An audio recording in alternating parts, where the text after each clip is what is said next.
ওই ওপরওয়ালার যদি পাইতাম না, তাহলে জিজ্ঞেস করতাম, মানুষ বানাইছো ঠিক আছে, মেয়ে মানুষ কেন বানাইছো? হ্যাঁ, মেয়ে মানুষ বানানোর কি দরকার ছিল? মেয়ে মানুষ আসলে একটা জিনিস তুমি বানাইছো ওপরওয়ালা, যার সাথে হাজারটা অন্যায় করা যায়, যারে ফুটবলার লোক লাখানো যায়, কোনো কিছু বলার কিছু নেই।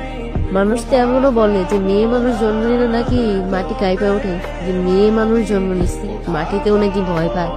তাই রে, পরিচয় আছে তো, কারোর মেয়ে, কারোর বউ, ওই ছেলে মেয়ের মা, এর থেকে বড় পরিচয় কি চাও? এতটুকুই তো যথেষ্ট। তারপরেও যদি কেউ পরিচয় বানাইতে যায়, তাহলে সমাজের মানুষ কি বলে জানেন? ওই মেয়ে মানুষের সাথে মিশো না, ওই মেয়ে মানুষ ভালো না, তার বিরতে বেরোয়, চাকরি করে। মেয়ে মানুষকে চাকরি করা মানায়? নিজের পরিচয় করব? মেয়ে মানুষের পরিচয় তো একটাই, কে হলো কারো বউ, কারো মা। এর থেকে বড় পরিচয় মেয়ে মানুষের হইতে পারে? বিয়ের পরে বাবার বাড়িতে যাবেন, তারপরেও কি হবে জানেন? শ্বশুর শাশুড়ি জামাইয়ের অনুমতি লাগবে।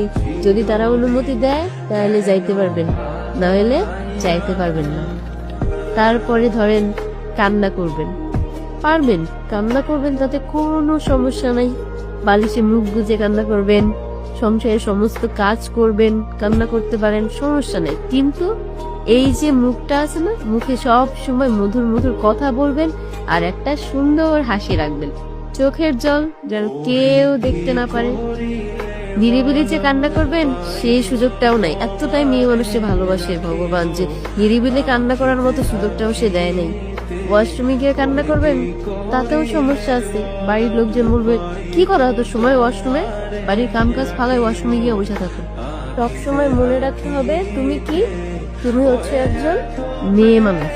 এটাই তোমার সব থেকে বড় পরিচয়।